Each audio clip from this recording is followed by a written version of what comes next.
New Zealand ಮೊದಲನೇ ODI ಪಂದ್ಯ. ಇದು ಬರೋಡಾಲ್ ನಡೆಯುತ್ತೆ. ಸ್ಟಾರ್ ಸ್ಪೋರ್ಟ್ಸ್ ಅಲ್ಲಿ ಹಾಗೂ ಜಿಯೋ ಹಾಟ್ ಸ್ಟಾರ್ ಅಲ್ಲಿ ನೇರ ಪ್ರಸಾರ ನೀವು ನೋಡಬಹುದು.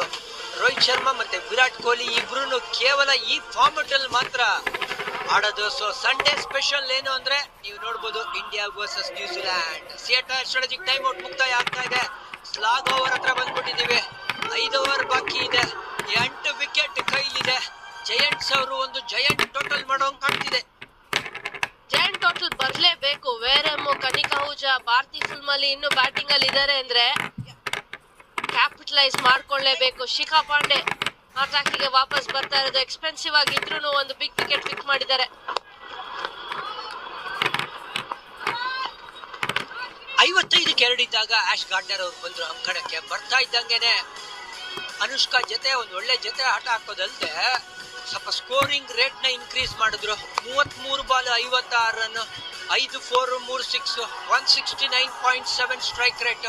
ಸಮಯಕ್ಕೆ ತಕ್ಕಂಗೆ ಬ್ಯಾಟಿಂಗ್ ಆಡಿರೋದು ಆಶ್ ಗಾರ್ಡ್ನರ್. ಕ್ಯಾಚ್ ಅಂತ ಹೇಳ್ತಾ ಇದ್ದಾರೆ. ಫೀಲ್ಡರ್ ಇದ್ರು ಕೂಡ ಹತ್ರನೂ ಬರಕ್ಕಾಗಿಲ್ಲ. ಅಲ್ಲಿ ಪವರ್ ಇರ್ಲಿಲ್ಲ ಆ ಸ್ಟ್ರೋಕ್ ಅಲ್ಲಿ. Anushka Sharma but incredible performance ಅವ್ರ ಕಡೆಯಿಂದ ಬಂದಿದೆ ಇವತ್ತು. 99 ರನ್. ಟಾಟಾ WPL 2026 ನ ಫಸ್ಟ್ 100 ರನ್ಸ್ ಪಾರ್ಟ್ನರ್ಶಿಪ್ ನಾವು ನೋಡೋ ಸಾಧ್ಯತೆ ಇದೆ. ಇಲ್ಲಿ 1 ರನ್ ಬಂತು ಅಂತ ಹೇಳಿದ್ರೆ 100 ಜೊತೆ ಆಟ. Anushka Sharma Indian player, uncapped player, world renowned allrounder Ash Gardner 60 ball ಅಲ್ಲಿ 100 ರನ್ ಅಂದ್ರೆ 10 ಓವರ್ ಅಲ್ಲಿ 100 ರನ್ ಗಳಿಸಿರೋದು ಈ ಜೊತೆ ಆಟ. ಕೇವಲ 60 ಡೆಲಿವರಿಯಲ್ಲಿ ಬಂದಿರೋ ಈ partnership, 3rd wicket partnership, big one Gujarat Giants ಅವರಿಗೆ. ಆ 200 ಮಾರ್ಕ್ ಹತ್ರ ಹೋಗೋದಕ್ಕೆ ಅಡಿಪಾಯ ಆಗ್ತಾ ಇದ್ದಾರೆ ಇಲ್ಲಿ.